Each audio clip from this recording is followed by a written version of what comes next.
এমন একটা দুধ বাইরে যেতে আসে নিজের ঠা পরে দিয়ে বলে দাঁড় করিয়ে হাইয়ের নাম বলে কয়েক ভয় রাত কোনো কাম। আসসালামু আলাইকুম বড় ভাই। ওয়ালাইকুম আসসালাম। কি মনে হয় আইলা ছোট ভাই অনেকদিন পর? আইলাম বড় ভাইয়ের খবর নিতে। বড় ভাই মসজিদ টসজিদ যায় না, এই উপলক্ষে জানতে আইলাম যে কি অবস্থা। আইসো যে কালে বাহ, কি মনে হয় আইলে এতদিন পর বড় ভাইয়ের বাড়ি? বললাম না এরকম তো কি কোনো সময় আউটাও না কদি আর কি। আসার উদ্দেশ্য যে আপনাকে আমি 6 মাস ধরে মসজিদে আসছি, কিন্তু সবাই বলাবলি করে বা কেউ কেউ আমার কাছে বলছে যে তুমি তো সবাইকে দাওয়াত করো, তোমার বড় ভাই সে একদিনও মসজিদে দেখলাম না, বা আসার পরে তুমিও দেখছো কিনা, এর লেগে আমি আপনার কাছে আসছি। মূলত তো কথাটা হইলে এই যে আমি যে মসজিদে যাই না, এই সমস্ত আলোচনাগুলো তোমার করে কেটা কইতে পারো? মসজিদ কি আমার আওতার বাইরে? এত আমার আওতার বাইরে না। আর দ্বিতীয় কথা হইলে যাইয়া আমার জায়গা জমি অর্থ সম্পদ আল্লাহ তাআলা যা দেশে খারাপ দে নাই, কিন্তু এইগুলো থুইয়া যে আমার মসজিদে যাওয়া লাগবে নিয়মিত এরকম কোনো কথা নাই। কারণ কি বড় ভাই, মসজিদের লাগে আর সম্পদের লাগে সম্পর্ক নাই। মসজিদ এক জিনিস, সম্পদ এক জিনিস। সম্পদ দিয়েছে আল্লাহ, এই আল্লাহর কাজ আপনি করেন না, তাহলে কেমন? এবার সম্পদ আল্লাহ দেশে এটা ঠিক আছে, কিন্তু আমি তাই আমার বিজনেস এই ব্যস্ততাই সবসময় ফিরবে ওদিকে মূলত ফেরা হয় না। তারপর তুই কথাটা যে কইছো এটা দেখবো একটু চিন্তা ভাবনা করিয়া যাওয়া যায় কিনা। তুই ছোট ভাই আইসো অনেক কষ্ট করিয়া, এই আর কিছু করবি? বড় ভাই, আমার যে করেন, আমার বাড়িতে কিচ্ছু নাই। আপনি এই বিষয়টা একটু চিন্তা বিক্রি করিয়া দেখেন। আমার আবার জহিরের সময় হয়ে গেছে, নামাজ পড়তে হইবে, তাহলে আমি আসি। আচ্ছা ঠিক আছে, তুমি আসো, আমি বাড়িতে দেখে তোমার আবার আমি জানাবো। আসসালামু আলাইকুম। ওয়ালাইকুম আসসালাম। আমি বাসি না আমার জ্বালায় আর ও আইসে নামাজ নামাজ লইয়া হুজুরের কত খলি কাম নাই, ছোট ভাই দেখে কিছু কইতে পারি না, নাইলে দেখাইতাম আমি। আমার ফোনটা দিলে কেটে এই সময় কালে ফোন দেয় না, সময় পায় না। ও এদিন মোর পুত্রের সব বন্ধ আছে। হ্যালো, ওয়ালাইকুম আসসালাম। আপা ভালো আছো? হয়তো ছোট চাষাই আইলে সে আবার আইসে কে আনতে মসজিদের ইমাম সাহেব কত রকমের কত কথা শুনলাম, একটু পেশার পেশার পড়লাম। তা কিরম আছো বউ ফোলাপান লইয়া? আচ্ছা আচ্ছা আচ্ছা, ভালো ভালো ভালো, বাস ভালো। কি কেনছো? মাশাল্লাহ, এসি কেনছো? 3টা? মাশাল্লাহ, ভালো ভালো। এসি গত বছর যারা বলে দিল্লি বাবু এত রং ধরি গেছে বাবু, আবারটা লাগে নাই। আচ্ছা আচ্ছা, ঠিক আছে ঠিক আছে, রাখো, ভালো থাকো ভালো থাকো, রাইট।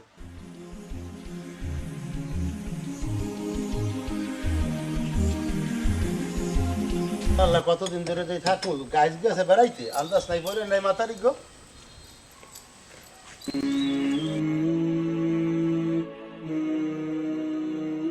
আসসালামু আলাইকুম বড় ভাই। ওয়ালাইকুম আসসালাম। কি খবর? তুমি আবার আইছো? আমি যে কথাটা কইলাম, চিন্তা বিক্রি করে দেখছেন একটু আমি কথাটা? কথাটা তো চিন্তা করে দেখছিলাম, তা একটু বাবার বিষয় আছে তারপরও। আচ্ছা মূলত তুই কইতে চাও কি আমার একটু বুঝাও তো। এই যে আপনাকে কইতে চাই যে আপনি বলেন যে আমার আমার আমার বলতে কিচ্ছু নাই। আপনি মরার আগে একবার মরে দেখেন, আপনার আমি বুঝাম এই বিষয় নিয়ে, আপনার আমি একটু বুঝাইতে মনে করি পারবো না, আপনার আমার বুঝান ক্ষমতা আমার নাই, আল্লাহ ছাড়া। কথা বুঝছেন? আচ্ছা তুই যেখানে কইতে আছো ছোট ভাই, তোর কথা আমি শুনবো মানে, তুই যা বুঝাইছাও বুঝে দেখ মানে দেই তুই আমার কদুর পথে আনতে পারো। আচ্ছা ঠিক আছে। আচ্ছা, গেলাম চাই। আসসালামু আলাইকুম। ওয়ালাইকুম আসসালাম।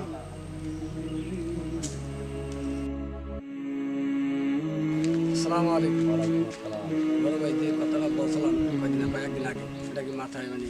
হ্যাঁ ওটা আমি ভাববে দেখছি। এখন তুমি কি করতে চাও আমার একটু মানে করো, তুমি সমস্যা নাই, আমি রেডি আছি। আমি করতে চাই আপনাকে মানে মরার অভিনয় করতে চাই। হ্যাঁ। মানে আপনার টাকা পয়সা বড় না আখেরাত বড়, হ্যাঁ। এই জিনিসটা আপনাকে প্রমাণ করাবো। এবং আপনার ছেলে সন্তানের জন্য তো বহুত কিছুই করছেন। হ্যাঁ।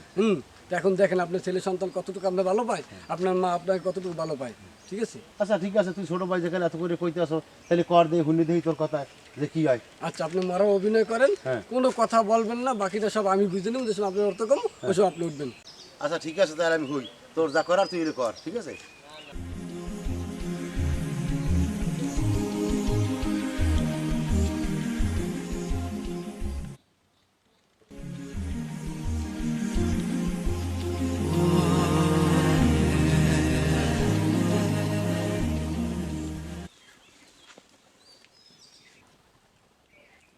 আসসালামু আলাইকুম ভাইফু, কেমন আছো? তুই কি ব্যস্ত আছো? ও অফিসে? বলে কেমনে কই বেড়া, তোর বাপের হাতে কাছে তোরা তাড়াতাড়ি বাড়ি আয়। তোর বাবা ছোট ভাইরে ফোন দিস। আচ্ছা তাই রাখ, রাখি রাখুন না, আছে এদিকে আয়, এদিকে আয়, এদিকে আয়, এদিকে আয়।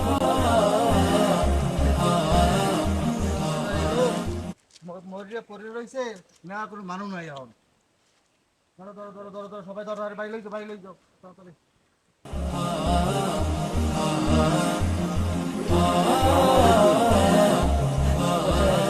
কথা আছে।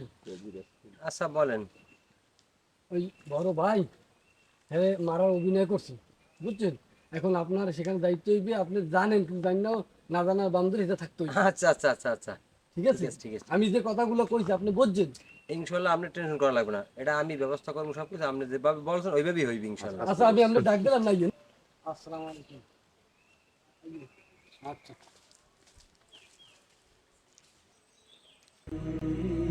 আরে আমার আমার এই দাঁড়াও, দাঁড়াও, দাঁড়াও, হাত দিও না, হাত দিও না, হাত দিও না, হাত দিও না।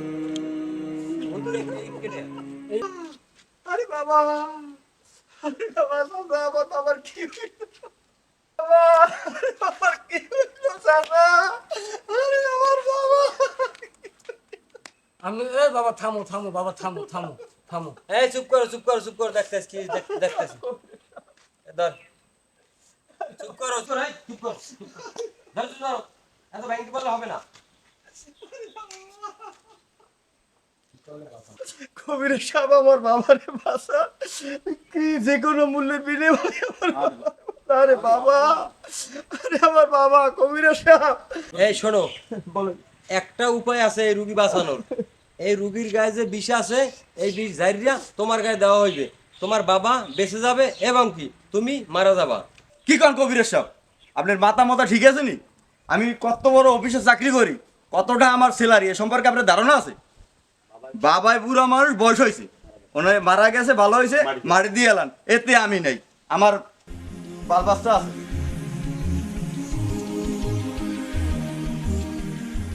ওস্তাদ মই একটু দেখে দেই। থাক আমরা, এবারে ওস্তাদ তুই না আমি। ওস্তাদ আমি ওস্তাদ বলেছে আমার চুপ করে খাই দে, একটা সোফার দেবো। ঠিক আছে ঠিক আছে ওস্তাদ ঠিক আছে। যাও যাও। আরে আমার বাবা, আরে বাবা, এই, দাঁড়া, দাঁড়া, দাঁড়া, দাঁড়া। বাবা, কি হইছে?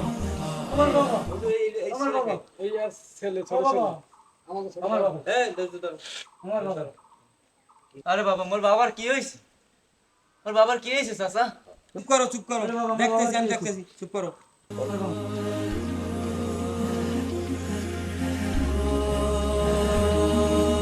এখন একটা উপায় আছে তোমার বাবারে বাঁচানোর। অস্থির হওয়ার কিছু নাই। তোমার বাবারে বাঁচানোর উপায় হইলো, তোমার বাবার যে এই ধরনের সাপে কাটা রোগী আমার জীবনে আর কোনোদিন আমি দেখি নাই। এখন একটা উপায় আছে আমার জানা মতে, এই তোমার বাবার গায়ের বিষ সব জারিয়া তোমার গায়ে দেওয়া হইবে, তোমার বাবাই বেঁচে যাবে আর তুমি মারা যাবা। ও কোন কি কবিরের সাহেব? আমি কোন কি কবিরের সাহেব? আমি নতুন বিয়ে শাদী করছি, আমি এই বুড়ার জন্য আমার লাইফ নষ্ট করবো? আমি চাকরি বাকরি করি, আমার দ্বারা সম্ভব না। বুড়ার বয়স হয়ে গেছে, বুড়ার মাঠে দিয়ে গেলাম, আমি ওর জন্য লাইফ নষ্ট করতে পারি না।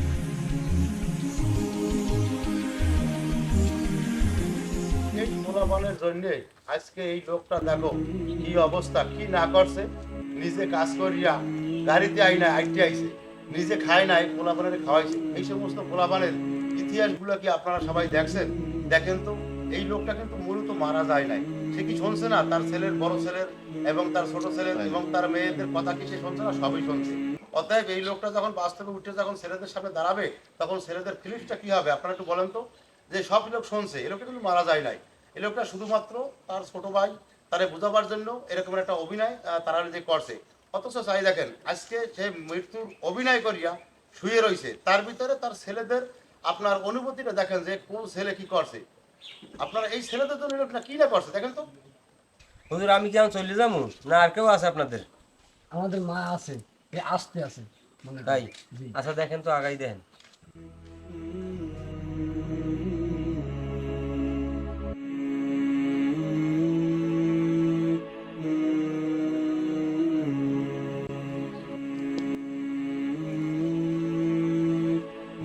আরে বাবা কতক্ষণ আইবে, আমি আছে যাই। ওই আইছি মায়ের আইছি আর ওরে সব খারান খারান আমি মাছ জীবিত আছি। আপনার মাই? আচ্ছা বসুন। এখন আপনার ছেলের যে অবস্থা, এর গায়ে এমন বিষ ঢুকছে, এই বিষ জাইরিয়া যে কোনো একজনের গায়ে দিতে হইবে, সে মারা যাবে আর আপনার ছেলে বাঁচতে যাইবে। কি করা যায় এখন? ওরে সব আমি মা বাচ্চা আছি, আমার পোলার পিস আমার গায়ে দেন, আমি মরে যাই, আমার পোলা বাচ্চা থাক। আমি অনেক কষ্ট করছি পোলার লাগে স্যার। আপনি বসেন বসেন, আপনার ছেলের কিছু হয় নাই, আপনি ধৈর্য ধরেন, কান্না করেন না। দেখছেন ওস্তাদ, মা কি জিনিস, ছেলে মেয়ে সবাই চলে গেল, মা হচ্ছে পৃথিবীতে সবচেয়ে অমূল্য ধন, সেটা কেউ বুঝবে না। মা হচ্ছে সবচেয়ে সবার উপরে মা, ঠিক আছে? তো মা যে শ্রেষ্ঠ, এটা আজকে প্রমাণই হইলো। তার যে ছেলেরা দেখছো কেউ কিন্তু এই দায়ভার নেয় না। সবাই সংসার আছে, যার মানে জীবন যাপন করার জন্য কিভাবে চলবে, কিভাবে কি করবে, এটা নিয়ে ভাবতে আছে। আসলে মা কিন্তু সেটা ভাবে নাই, সেটা ভাবে না। আপনার ছেলে বেঁচে আছে, আপনি ধৈর্য ধরেন, বসুন। ওনার পর